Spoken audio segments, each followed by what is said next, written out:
everybody, my name is Cora, and today we will be reading Skippy Jon Jones in Mummy Trouble by Judith Schachner. Skippy Jon Jones did his best thinking outside the box. And this twisted his mama's whiskers tighter than a Texas tornado. "Hey you, Mr. McPoo," said Mama Junebug Jones. "Just what do you think you're doing?" McPoo didn't say boo. He was too busy reading.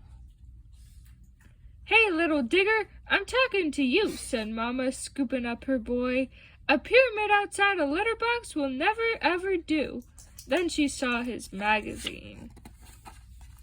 "National Geographic," mused Mama, "and the Curse of the Cat Mummy. Why, this will give you nightmares, boy, with an upset tummy, too, plus a puffy tail on the grandest scale. This story is taboo." But Skippy Jon Jones was in no mood to listen to his mama, so he skedaddled into his room.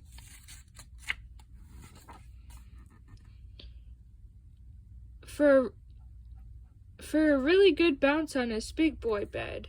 He bounced once, he bounced twice, and the third time he bounced, he said, "Oh, I'm Skippy Jon Jones, and I do love my mummy, but I don't bounce. I get knots in my tummy."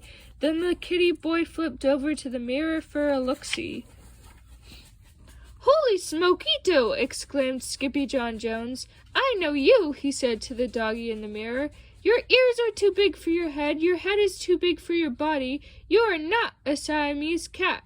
Then he used his very best Spanish accent. He added, "You are a steal the big chihuahua, dude, the whole enchilada." And they just might like enchiladas in Egypt, thought Skippy. So the kitty boy donned his mask and cape and began to sing in a muy soft voice. "My name is Skippito Fresquito, and I'm off to see old Egyptito. My chicos insist, and I dare not resist the chance to go meet a momito." In the meantime, his little sisters, Jezebel, Jillyboo, and Jujubee, rolled into his room with a plan of their own. But the kitty boy was already deep inside his closet on his way to ancient Egypt.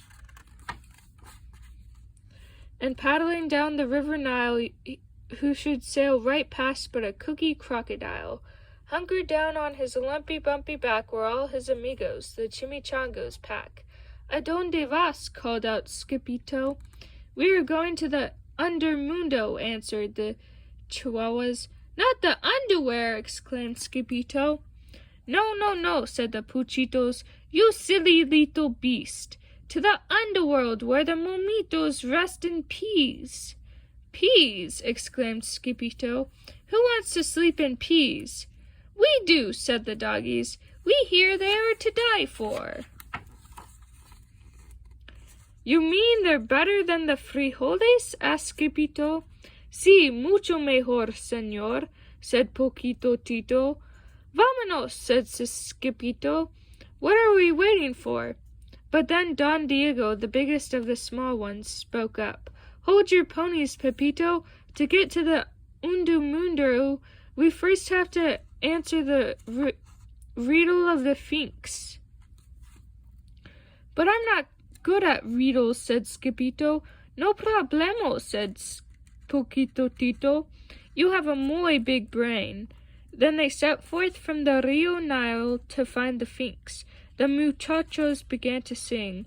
"Skippy, Skippo, Skippito, we only have one chancerito to pass by the Sphinx, so don't be a jinx, just answer the riddle dumbito." The muchachos arrived at 4 o'clock sharp, but the Sphinx had been waiting forever.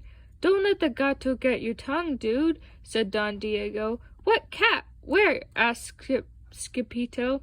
"That cat there," said the perritos, pointing to the Sphinx. But before he could say anything, the great Sphinx spoke. "Whose ears are too big for his head? And who loves to go bounce on his bed?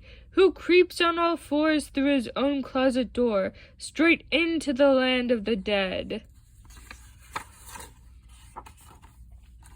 Skippito knew the answer to this riddle, but he was so nervous he coughed up a little fur ball. "You call that an answer, dude?" said Don Diego. "The answer!" bellowed the Finks. So with his permission, the Perritos were free to pass to the tomb of the King Rootin Tootin Kitty Kabootin. When they finally reached the pyramid, the doggies burst into song and dance.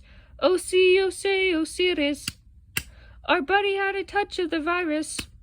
He coughed up a ball, so the Finks made a call, and now it's inscribed on papyrus."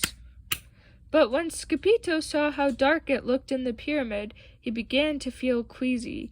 "My tummy hurts," he groaned, "and my tail is getting puffy too."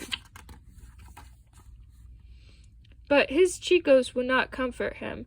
They just wanted their peas. "Por favor." "Are you not El Skippito Frisquito, the great sword fighter?" asked Poquito Tito. "Si," declared Skippito, "that is me." "Then do your duty, dog," commanded Don Diego. So Skippito drew in a deep breath and dove into the darkness of the musty old tomb, chanting, "Peas, por favor, peas, por favor, peas, por favor." He rocketed through the vault like a fur-covered comet, until suddenly, smackito! Skippito hit a wall and knocked himself out cold. Soon after, 3 goddesses emerged from the shadows to prepare the kitty boy for his journey to the undermundo. "First we salt and pepper him," said Ba, the first goddess. "And sprinkle him with lucky charms," said Da, the second one.